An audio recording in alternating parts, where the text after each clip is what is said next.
Okay, we'll go ahead and get started. It's a little after 5 and we have a lot to cover. This is our webinar, Academic Writing for College, Draft Your Way to an A.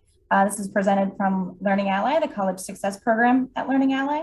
My name is Katie Otaggio and I am the CSP Engagement Operations Manager. So I work on the College Success Program. I am a white woman with light brown hair pulled back in a low ponytail. I'm also wearing a gray shirt with a blue cardigan. I'm going to pass it over to my colleague Abigail, who's going to give you a little bit of housekeeping items, and then we'll get going. Good afternoon, everybody. I'm Abigail Shaw. I'm the mentor coordinator for the College Success Program. I'm calling in from my home office in Brooklyn. I'm a white woman with brown hair. It's back today, wearing a blue shirt and white stripes. So just some housekeeping about this webinar. We are going to do questions at the end. So if you have anything that comes to mind, feel free you can put it in the chat, but just so you know, we'll address those questions in the last bit of our time together. And if you'd prefer to ask your question, we'll utilize the raise hand feature.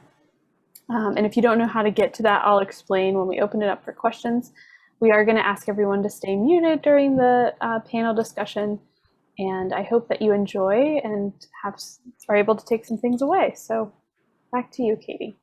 Great, thank you, Abigail. I'm going to go ahead and introduce our speakers today. First, we have Kristen Witucki. She is our College Success Program Curriculum and Content Editor. She's also a mentor with the program, and she's going to be moderating today.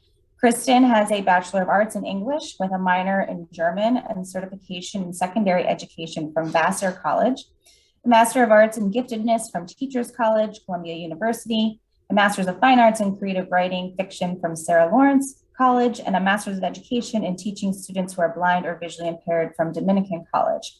She has been totally blind since birth due to Kristen, I'm going to mess it up. Microthymia. There you go. In addition to curating resources that she hopes students will enjoy or find useful, Kristen assists in the recruitment and training of mentors and co-facilitates one of the mentor small groups. Outside of her work with Learning Ally, Kristen mentors for the Association of Writers and Writing Programs and teaches Braille for Vista Education Partners. She is the author of The Transcriber, a book for adolescent emerging readers, and also Outside Myself, a young adult novel, and several shorter nonfiction articles. She lives in New Jersey with her husband, James, her sons, Langston and Nora, and her daughter, Karuna. Next, we have Emily Vasile, who is another mentor. She holds a Bachelor of Science in Elementary Education and Psychology and a Master of Arts in Teaching in Special Education from the College of New Jersey. Additionally, she has a Master of Science in Low Vision Rehabilitation from Salus University, where she is also an assistant professor of the Department of Blindness and Low Vision Studies. She is certified in elementary education and special education in the state of New Jersey, as well as a certified teacher of students with visual impairments in both New Jersey and Pennsylvania. Emily is also a certified low vision therapist through the Academy for Certification of Vision Rehabilitation and Education Professionals. Her areas of expertise include low vision rehabilitation and education of students with visual impairments. Born with a cataract in her left eye and later on diagnosed with glaucoma, Emily never let her visual impairments define her ability to succeed. In her free time, Emily enjoys hiking, yoga, and mindfulness, exploring, reading, singing and performing, and making art. Next is Maureen Hayden, another mentor. Maureen has a Bachelor of Science in Marine Biology from the University of Rhode Island, a Master of Science in Biology from Walla Walla University, and is currently pursuing a PhD in Marine Biology from Texas A&M University. Her doctorate research focuses on learning more about the impacts of plastic pollution on Texas beaches and marine life. Maureen was born with retinopathy of prematurity and has no vision in her right eye and is legally blind in her left eye. In her free time, she enjoys playing her trombone in both symphonic band and orchestra ensembles, going scuba diving on the weekends, and spending time with family and friends. She is excited to share her experiences with blind students in higher education and to empower the next generation of blind students pursuing STEM careers. And next we have Megan Dausch, who is another mentor. Megan has a Bachelor of Arts in English, Spanish, and French from Manhattanville College and a Master of Arts in Language and Literacy from the City College of New York. She is an advocate, a perpetual learner, teacher, cook, and technology enthusiast who loves to read and write. She currently teaches adaptive technology. College is often a time of challenge, transition, and joyful exploration. Megan enjoys being a part of the CSP and supporting students through their journeys in higher education. And with that, I will pass it over to Kristen. Thank you so much, everyone. Thank you, Katie, for the bios, and Abigail for the housekeeping. Thank you to our panelists for your time and your insight today.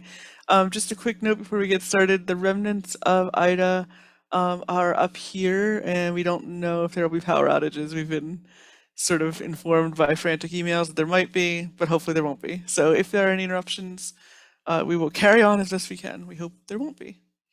And with that, let's get started. I love your title, Draft Your Way to an A, since writing, as everyone knows, is usually not just writing, it's rewriting and revision and editing and all kinds of fun things that go along with writing. But I would love for the panelists to begin by reflecting a little bit on their own experiences as college students and describing the role that writing has played in their academic or professional lives. And I'll turn it over to Megan first. Sure. Quick description. I'm a white woman wearing a gray dress with brown and shoulder-length brown hair. For me, writing has always been a passion. And as an English major, I needed to be able to write analytically and write also creatively because I was a creative writing major concentration. So learning how to write in different styles was really important as an English major. Professionally, writing is also critical. As an assistive technology instructor and an accessibility specialist, writing critically and being able to write succinctly is really important. Writing reports, writing justifications, being able to break down concepts clearly. So writing, I think, will play a role in no matter what you do. And for me, it certainly has always played a role in my life, whether it's been writing for fun creatively or sculpting academic essays or writing professionally. Being able to communicate well is critical and always will be for me. Thank you. Emily? Hi, everyone. Just for a visual description, I am a white non-binary individual who has their brown hair in a bun, wearing an orange turtleneck, though I know it's still summer. The turtleneck is really thin, so I'm not overheating. And I have on thin gold rimmed glasses. As far as how writing has played a part in my life, I've always kind of approached writing as a conversation with whoever my reader is. So I think the earliest that I can remember as a college student where I felt very proud of my writing was when I wrote my admissions essay to my college, to my potential colleges to get into college. And so I've kind of always looked at writing as a conversation with whoever your reader is, which I feel like is really important and an important way to, express and develop your voice because, when you're reading something, you're not able to hear someone's speaking voice, but hopefully their writing style and how they approach their ideas comes across and you can start to pick up on the person's voice. And so that's really, that idea has really served me well as I moved through college and graduate school, because I think that I found my own writing voice and it comes across now when I'm writing writing reports for clients or for students in how I teach my classes, but in also how I write academically. I've had 3 articles published this summer, which was really exciting. They were all group projects, but I think that all my colleagues could tell which pieces I wrote versus other parts because my voice stands out as a writer. So I think that's something just to keep in mind when you're writing, but that's kind of how writing has impacted me throughout college and then in my professional career as well. I love that about finding your own voice, no matter what discipline you're in. Maureen, would you like to talk about this? Yeah. Hi, everyone. My name is Maureen. So I am a white Caucasian female. I have long, straight, like, I guess, dirty blonde or light brown hair. And I don't wear any glasses. So for me, writing academically has actually always been a challenge. I'm very much a math and numbers person. So for me, writing was always very difficult. And I don't think it was until I got to college that writing clicked for me because I saw its purpose in correlation to my future career. When I was in high school, I never quite understood the point of like, why are we writing about Shakespeare? Every other high school student has written about Shakespeare. But when I was in college, I really started to get those building blocks of here's why scientific writing is important, and here's how you use it to not only communicate your results, but communicate for projects that you need as a researcher. And those skills were only fostered more when I went into my master's program, as I went to a small liberal arts school. And then now in my professional, I guess, semi-professional career as a grad student, I do a lot of writing for like grant proposals to get funding for research. I do writing to communicate my science, both professionally in manuscripts and then also publicly as well, whether that be like blog posts, emails, news articles. So I think it's also important to keep in mind that professional writing isn't always what we think it is, and it's important to kind of develop your skills to communicate with all levels of audiences is what I'm coming to find. Thank you. It's really good to hear all of these perspectives from so many different disciplines. I also forgot to describe myself, so I'll do that quickly. I am also a Caucasian woman with long hair pulled back in a ponytail, and I have a plaid shirt on, and I'm sitting here with headphones on. So back to the panel. I'd like you each to think about a writing challenge that you might have learned to overcome during college. And I'll start with Maureen again this time, and I think you kind of began to touch on this a little. Yeah. So a writing challenge that I really struggled with in undergrad is just freezing and being really afraid of the first draft. And this is because I'm a perfectionist, surprise. So I would want to sit down with that blank piece of paper and have my first draft come out like perfectly. I'm gesturing with my hands in a large arc.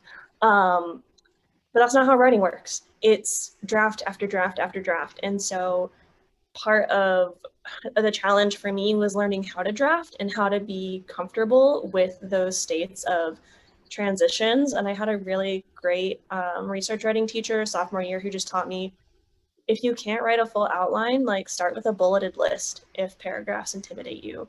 You know, do what you need to do to start getting your thoughts on paper and overcoming that like starting paralysis of writing, and really even just starting like, I'm gonna write for 20 minutes. And guess what? You're still 20 minutes further on that draft than when you started earlier in the day. And I think that's the biggest thing I really struggled with writing is like being comfortable with those first drafts and the messiness of it all, because it's easier to work with a skeleton of a paper than a blank page. Yeah, that's so true.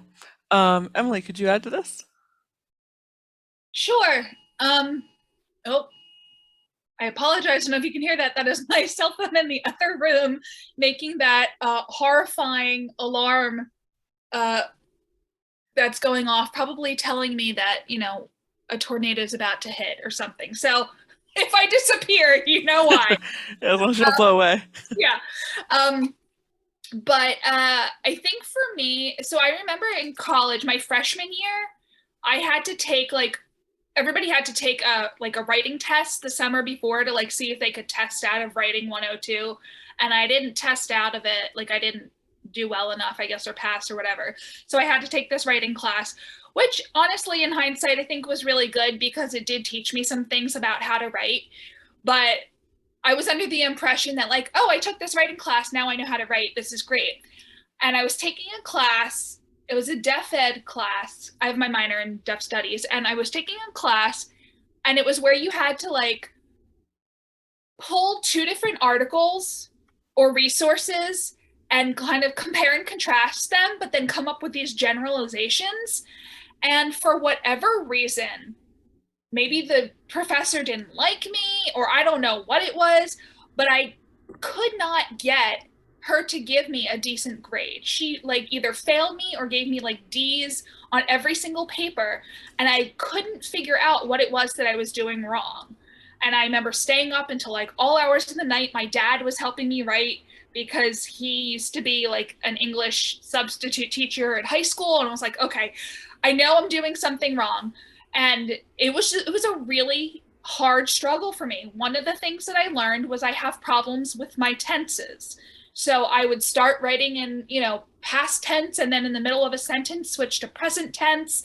And and sometimes I still catch myself now doing it. And it's one of those things that I think over time you start to realize your own writing styles and how those kinds of grammatical things really make a difference. But anyway, so that to this day, I just remember how horrible that writing experience was and really got me down as a writer, but also realizing that that was one person's opinion of my writing. So everybody's going to interpret your writing differently, and not to take criticism as a general statement about how you write as a person. I think that's really important. So that way, you're still building, I guess along that, have other people read your work, not just one person, because everybody's going to be able to give you different feedback and different critiques. Whereas if you rely on one person, you only know how that one person thinks. So that's a roundabout way of saying, have other people read your writing. Oh, no, it's so true. And tenses can be tricky depending on what you're reading and, how you start. So definitely something to practice all the time for probably many people. Megan, how about you? So one of the things I think I found most challenging was actually formatting, which is something, it took me a while to really understand that formatting actually can matter to sighted people. And so that was a little hard for me to accept. If I maybe accidentally changed my font in the middle of my paper and didn't realize it, or I put too many spaces somewhere. I remember very well having a professor who actually lowered my grade because my spacing was off, and I was so upset. But it taught me a really important lesson, because I learned then how I could use my screen reader's commands to check and proofread. It also, it also taught me that getting help, getting some visual assistance is a good thing, and that it is important to have your papers look professional and look presentable. The content is obviously critical, but you want to make sure that they're readable and that people can find the information they need in them. So that was probably the most challenging thing for me.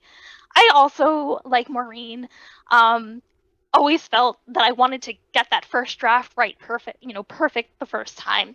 So kind of realizing that writing is a recursive process was also something that I think I learned throughout my college experience. Yeah, it's so true. Formatting can be pretty awful when you can't see, even if you think you have got it down. So the next question will talk about writing in kind of 3 broad disciplines, and we hope this covers most people's experiences in college, that you fall under one of these. So we'll start with Emily. Hopefully she won't blow away in the middle of the answer. But what are some unique considerations that students have when they're writing in the social sciences? Can I ask a brief favor if we could move to someone else, because I currently need to move myself to an inside location? Yes, please do. I'll be right back. No problem. Be safe. All right, we'll turn that over to Maureen then. So what are some unique considerations that people have writing for, the natural sciences? Yeah, for the natural sciences, the writing's kind of flat, and it's all very straightforward. What did you find? Why did you do this paper? But in particular, the biggest consideration I have found is getting yourself what's called a reference manager. These are usually desktop apps that are free, and then you can usually pay a little bit of an extra subscription to get a backup on their internet server or whatever cloud program they use. So for example, I'm writing my dissertation right now, and I have over, gosh, like 150 academic papers that I'm referencing. And if anybody remembers putting in citations, you have to do in-text citations and the bibliography, and these change with each revision. So the nice thing about reference managers is that it keeps all of your academic files organized. You can put them into subcategories, so I can separate my papers also like in the reference manager. I can separate them based off like the chapters of my dissertation if I wanted to. I can organize them in different ways. And then there's a plugin to Microsoft Word, and it will automatically generate a citation for you based on what format you want. Now, this isn't to say you shouldn't go back and double check it though, because the reference manager is only as good as the metadata that it pulls from the PDF or the website. So you still need to check it. But I would say as far as an academic writer, using reference managers like Zotero or Mendeley or EndNote have saved me so many hours of formatting and processing like citations and bibliographies. Yeah, so true. It's gotten much easier, although you still always need to check. Megan, what are some considerations? And then I would just also add like descriptive headers and footers for tables and graphs is another thing very specific to science, because we like visuals. And so usually what I'll do for that is I will write a header or a footer for a table as needed. I always remember table top, figure bottom, and then have a couple cited colleagues double check my figure description just to make sure that I get all the colors synced up with the legend correctly, etc., so that it matches what my cited peers are seeing. Cool. We'll talk about the reference managers a little more at the end too, because a question came through about spelling those. Megan, what are some considerations people have when they're writing in the humanities? So I think one really important consideration when you're writing for the humanities is to really examine the assignment and to look at what kind of assignment your professor is asking you for. Is it an argumentative essay? Is it are you trying to synthesize information? Are you trying to explain information? Really look at what the assignment is tasking you to do, because there can be a great variety. Another thing that I would say is really important for humanities is close textual analysis. That was something that I needed to do really often as an English major. So knowing how to find passages in your book, whether if you have that book electronically, knowing how to navigate to different points in your book and how to potentially copy the quote that you might need to cite.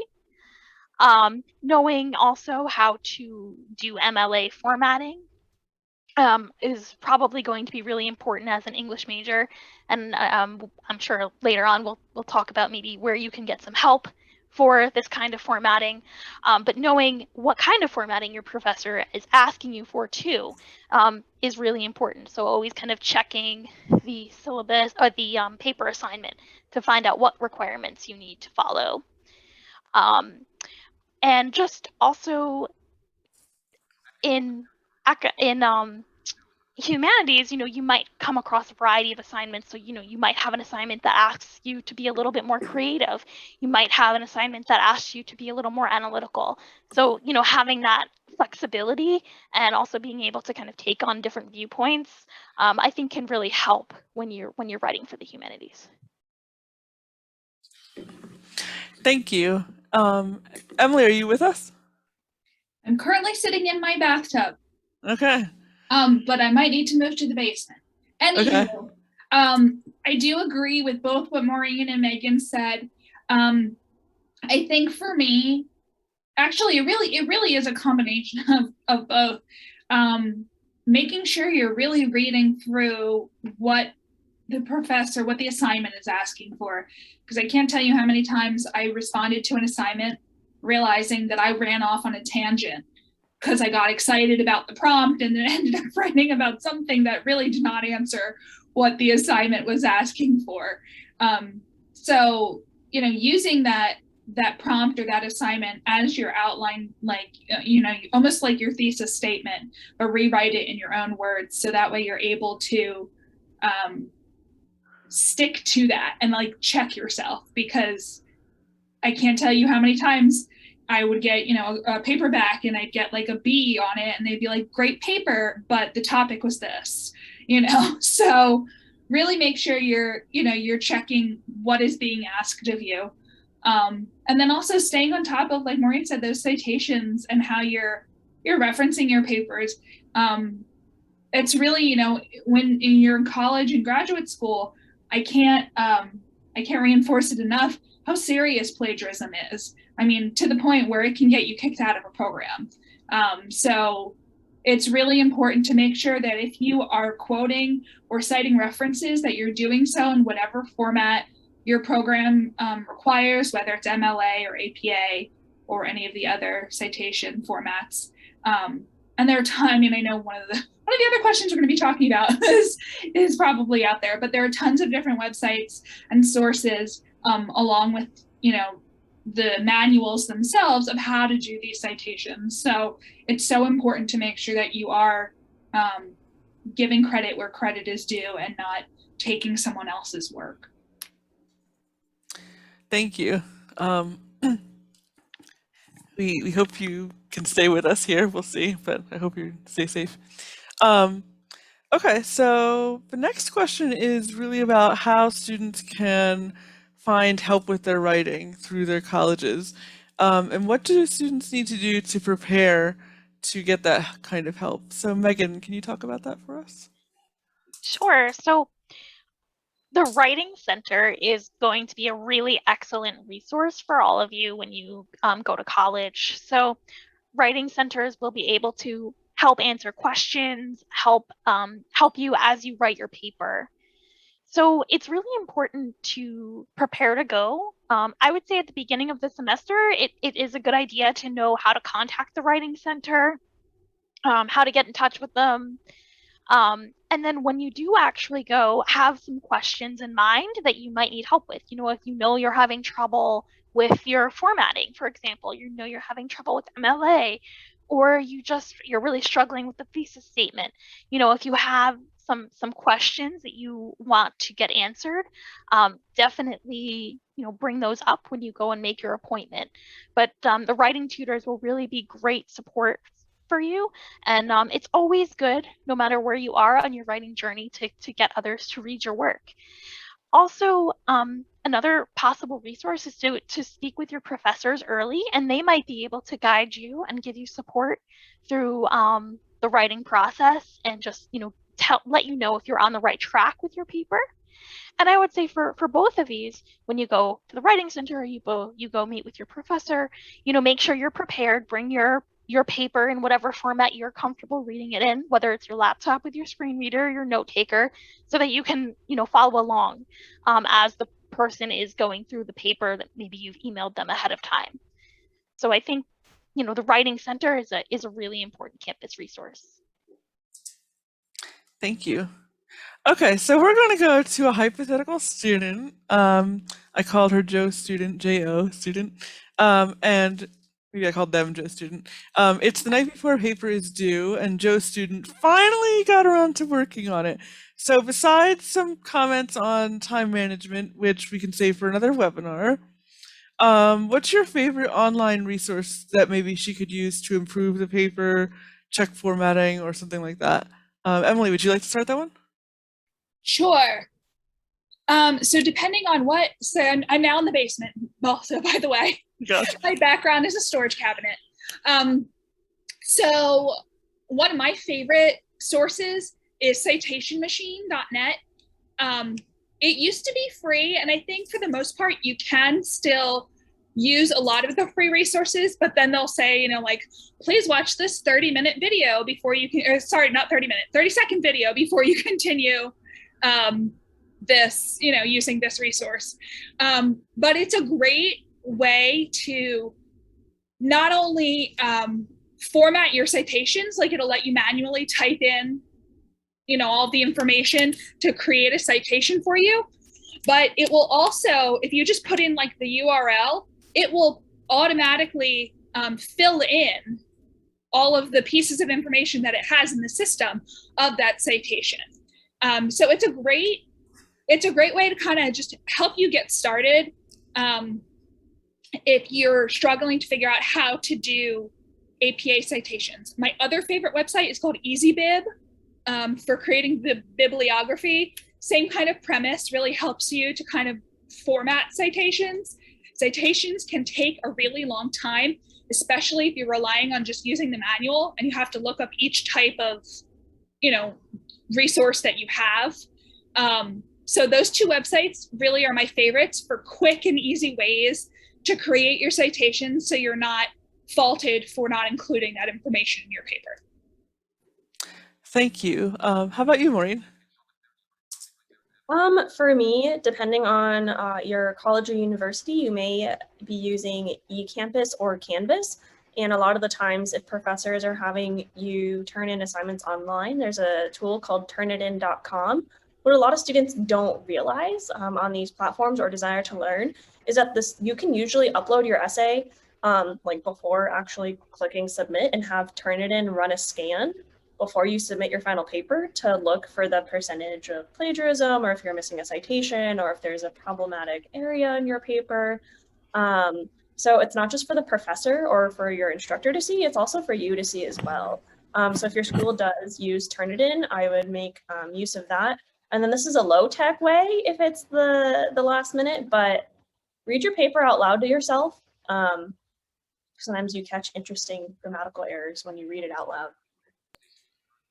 So true. Megan, how about you?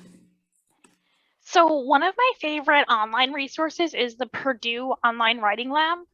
They have a ton of resource guides and information about how you can write papers, how you can structure them, format them. It's a really great resource. Another resource I would recommend that may help avoid the situation that Joe is in of writing their paper last minute is the University of Minnesota assignment calculator. And what you can do there is you can put in the type of assignment that you're writing, whether it's a paper, like a speech or a lab report or whatever it is, and it will help you, and you put in the due date, and you can, it will break down the assignment for you and let you know when you should accomplish each step of your assignment by. And another resource that you might enjoy, there are several of them out there. There are thesis generators. And you can kind of plug in the topic. They'll ask you some questions. So if you're having trouble coming up with a thesis statement, you can play around with some of these thesis generators, and you can potentially, get an idea of what you might want to say. Another thing you might find useful is just when you're checking over your paper and trying to make sure structurally everything flows, is if you're a JAWS user, you can use the skim reading tool to read the first and last sentence of every paragraph. So that can kind of help you get an idea of how your paragraphs might flow. So those are just a few options that may help. Thank you. Sure. Okay, so we're going to turn this question to Maureen. How does academic writing prepare you to write in the workplace, and how is professional writing different or unique? Yeah, I will say academic writing prepared like a huge role in helping me like prep for grad school, my master's and my PhD. I didn't always appreciate all of the lab reports that I had to write, but looking back on it, getting all of that practice and leading up to the more intensive academic and professional writing of a thesis and now a dissertation and grant writing, they say practice makes perfect. And so having all of those guided assignments in undergrad was very useful. And I think that's the key word here. So in undergrad, when we would have to write labs or term papers, there would be a prompt, there would be instructions on formatting, how long the paper had to be, how many sections and spacing. Professional writing, it's not so concrete. So for example, depending on your university or your department, your thesis or dissertation could look different. Depending on what grant you're applying for, every single grant has different formatting options. You also have to include, with a lot of times with undergrad writing, we were writing about labs we had already done or projects we had already completed.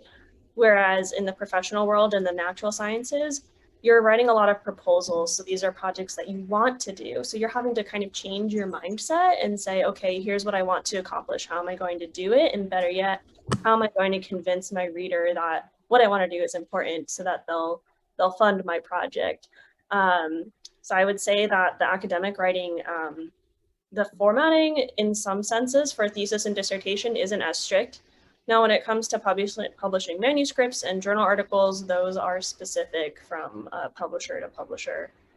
So for example, science is going to have a different formatting and publishing scheme than Nature would, and those are two very popular like biology academic journals. But I would say the biggest thing is academic writing has a lot more guidelines than professional writing, and the best way to get better at professional writing is to keep reading and to read other people's work and to keep writing.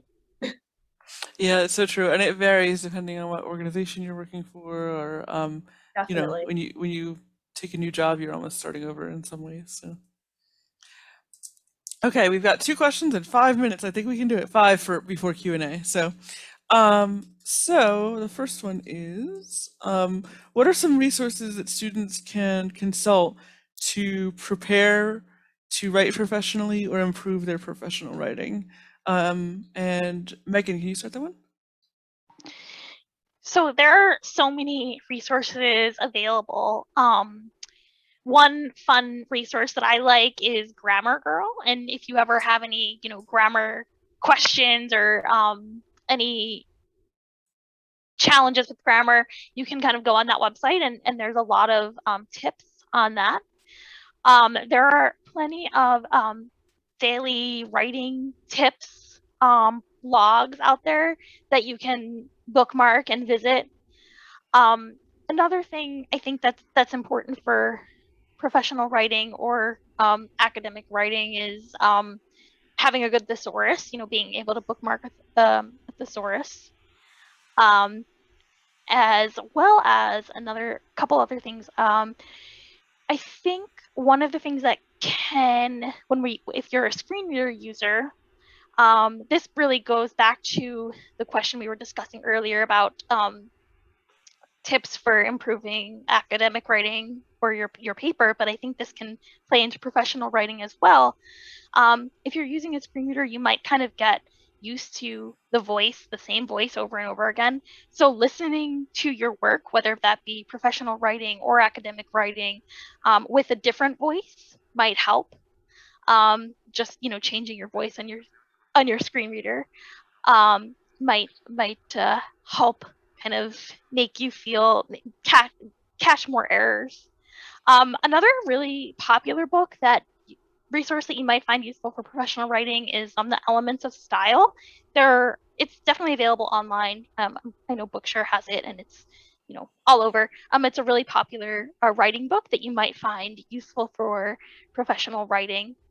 Also, I think your career services office on campus, if you have a career services office, might be a good resource to connect with if you're interested in improving your professional writing and your email writing. They might offer some options for you as well. Thank you. Emily, how about you? Hi, everyone. Sorry. I'm trying to navigate the basement. So there is a book that I've currently been using to help me with writing. And of course, I can't find the exact title, go figure, but it's published by the Chronicle of Higher Education. And they're these like 4 books. They're guides, I guess, on how to do different things within higher ed and academia.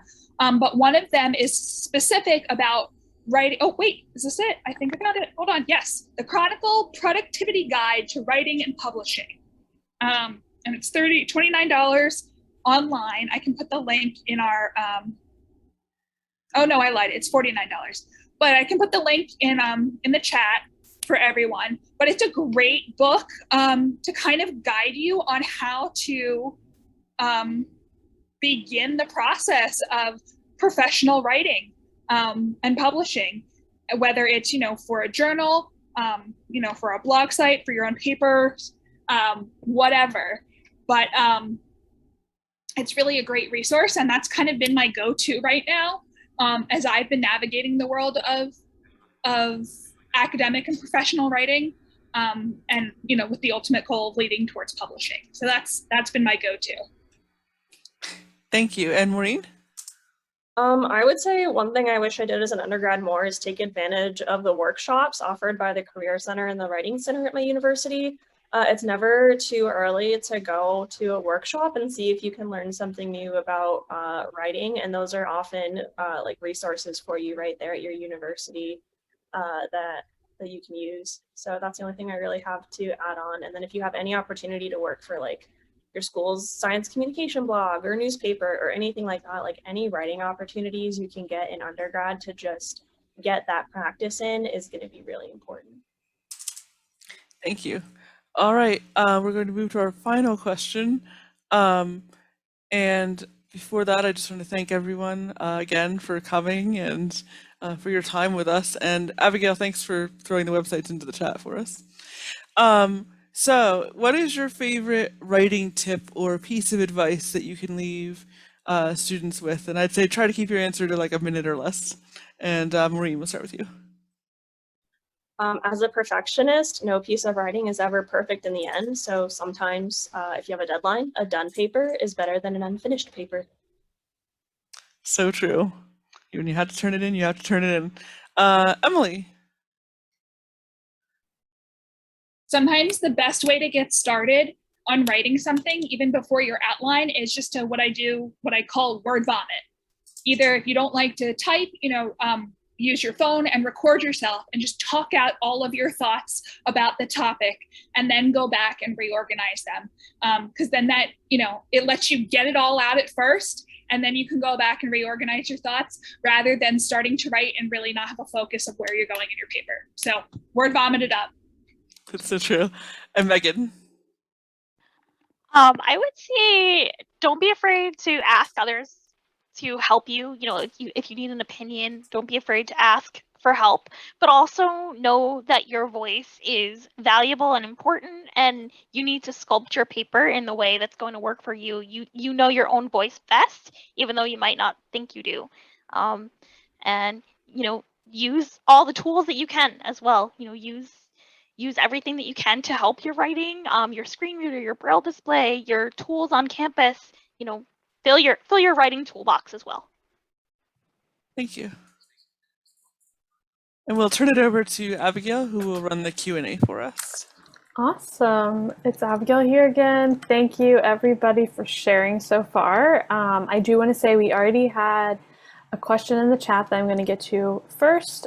Feel free to go ahead and plug your own questions in there, or you can raise your hand using the quick keys are on the PC, it's Alt-Y, on a Mac, it's Option-Y. If you're calling in, it's *9. And if you're on the app, I believe it's under the More section.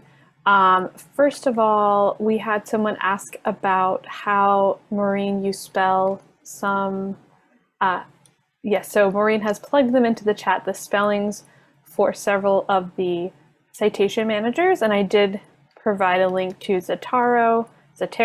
I actually never know how to pronounce that one. And I think we may be able to pull all of the resources that have been posted in the chat to share out with everybody later on. So if you're not in a place where you can view the chat right now, I think we should be able to share them with folks later on. So now I'm going to hop up. We do have one person who has their hand raised. If you'd like to go ahead, oh, hold on, let me say who your name is. So is it Davison? If you'd like to unmute.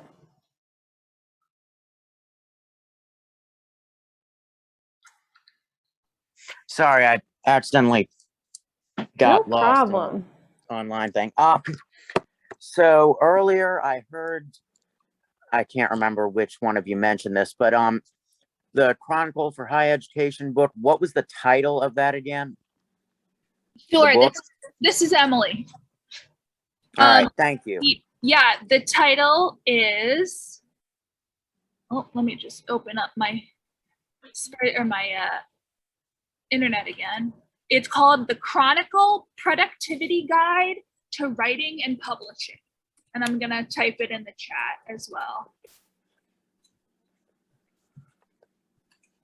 Guide to Writing and Publishing. And there's the link to order it. All right, thank you. As soon as I finish writing this down, I'll put my hand down. Oh, no worries, Davison. I actually already did it for you. Excellent. Thanks for joining us, and I'm glad you could take some resources away. Okay, just to be clear, I lowered my hand, right? Yes. Yeah, no Okay. problem. You're all set. Yeah. Thank you. Thank you for joining. Thank you. Thank you so much. Yeah, we're glad you could join us. We don't have any other questions in the chat right now. Not sure if anybody else has questions that want to raise their hand.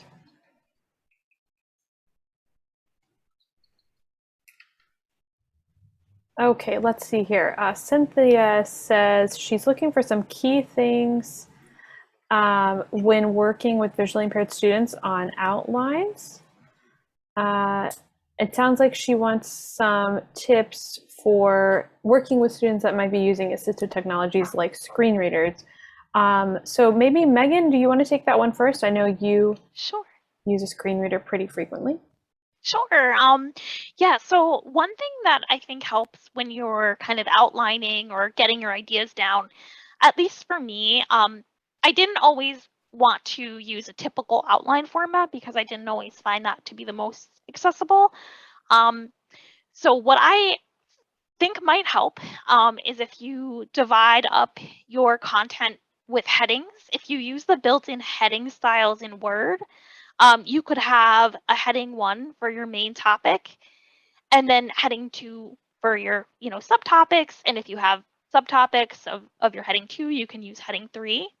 And your screen reader user can then navigate those headings really easily. For example, if they're using JAWS, they can turn on their quick keys with Insert Z and then press the letter H to jump quickly through those headings so that they can get kind of an idea of the flow of their paper. I always think when outlining, it's kind of really important to figure out what works best for the individual who needs the outline, who is actually going to use the outline to write the paper. And so that might vary from person to person. Some people might really love the traditional outline form. Some people might just like a bunch of bullets. Some people, might want to do the heading structure or a combination of all of them.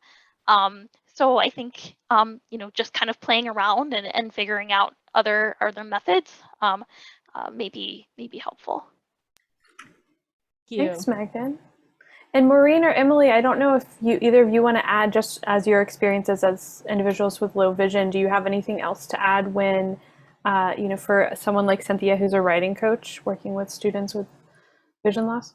This is Maureen. I would say one of the biggest things is I would try to type my paper with the 12-point Times New Roman MLA formatting. But the important thing to remember is if you are a low vision student, you can do that at the end. So if typing your paper in 18-point Arial makes it more comfortable for you to draft it, that's great. Then you can always go to, select all, hit 12-point Times New Roman just to see what it would look like in the format style when you turn the paper in. But I would say write the paper in the format that's most comfortable for you, and then you can always change your formatting for what the assignment requires at the end.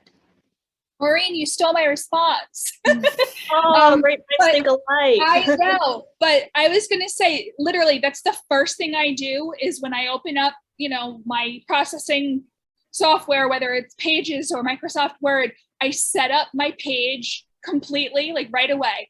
My preferred thing is usually 22-point font, double spaced, and I use blue text, black text on a light blue background. And as soon as I set that up, then I know I'm good to go. And I've probably written, you know, a 6-page paper then is probably the equivalent of like 30 some pages at that point. But then at the very end, after I've done all of my editing and everything else, then I go back and I change all of the requirements to be, you know, Arial size 12 and make sure everything's correct. And, you know, then do my formatting that way. But definitely make sure you know what your students' preferred, I guess, learning method is when it comes to adaptations to their computer. And if not, you know, explore it with them.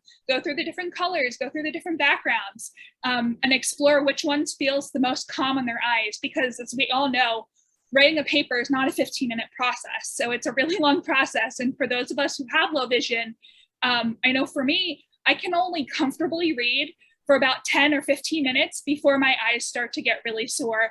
And I need to either put on an audio format or just take a break. So adapting your computer to be able to use those features to allow you to write for longer periods of time is really important. Thank you all. It looks like I'm probably going to butcher your name. Is it Kanak or Konak? It's Kanak. Thank you. I'm wearing a black polo, a hat with the LaSalle logo, and a dark pair of sunglasses. So I guess my question is regarding like the best way to provide feedback on papers, right? Like I know some professors really like to use the comments. Some professors like to do handwritten like notes or notations, especially for grammar things. I was wondering like what's like the preferred method for like students, or like what's a solid method for low vision students? Like I know which ones I prefer as a low vision student, but I was just wondering like what else might be out there in terms of like comments or feedback. Yeah, good question. I'm sure preferences will vary from student to student, but do any three of you want to take a start at responding? Or four? Kristen, maybe you have some insight as well.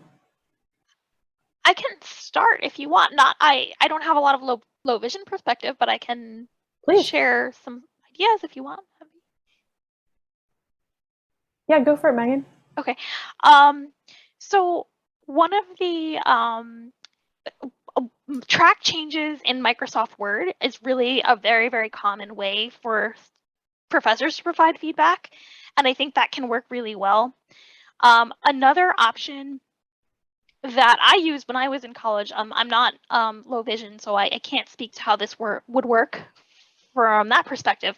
But my professors would sometimes put comments in parentheses. So that could be another option, just in text, in the actual text of the document. But I think the most important thing is to really have a conversation with your professor, you know, between student and professor, about how it will work best for you, because accessibility needs can vary from person to person. And so, you know, what may be comfortable for one student might not work for another. In general, you know, electronic is going to probably be the most accessible way for people to receive feedback. But in terms of exactly how that feedback is delivered, I think that could be a really good, you know, conversation to have between student and professor, just to kind of decide what works best. You know, maybe try one way, and then if that doesn't work, try another way. So I like Abigail said, you know, I think really it will vary, but track changes are definitely accessible, as are the Google Docs suggestions as well. Maureen or Emily, anything to add before we wrap up? Nothing on my end. This is Maureen, nothing to add here. Just find what is going to work best for the student and for the person giving the feedback. Great. Yeah, I think one acronym that I love as someone with a disability and working with others with disabilities is ATP, Ask the Person. Obviously, all the things we've shared today are things that each person has figured out that work for them in writing. And so I think you're on a good start to, you know, considering other ways of doing it and just asking the professor or student. Great. Well, we are near time here. If you want to reach out to us or get in touch, you can email us at csp@learningally.org. And our website is college success, the letters bvi.org. And this webinar was recorded, so it'll be going up on our YouTube channel shortly. And we will, as I said, try to get some of these wonderful resources that were shared in the chat out to all of you attendees. So thank you for joining. Thank you to Maureen, Emily, and Megan, and to my colleagues, Kristen and Katie. Hope you all stay safe and be well. Thanks so much. Thanks a lot. Thank you all. Thank you.